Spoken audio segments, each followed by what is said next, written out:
ఎవరికైనా ఏదైనా శుభం కలిగితే ఆ శుభానికి కారణం ఎవరు అంటే శంకరుడే. నేను చెప్పట్లేదు ఈ మాట, శాస్త్రములు చెప్పే. శుభములన్నీ కుప్పలు తెప్పలుగా ఆయన పాదముల దగ్గర పడి ఉంటాయిట.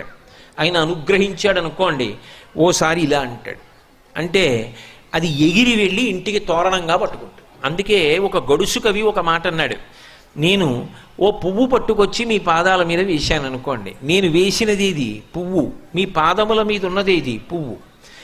నేను ఒక పువ్వు పట్టుకెళ్ళి మల్లికార్జున లింగం మీద వేశాను అనుకోండి, పరమ ప్రేమతో వేశాను అనుకోండి, ఆ పువ్వు ఓ ఏడాది తర్వాత నా ఇంటి మనవడు.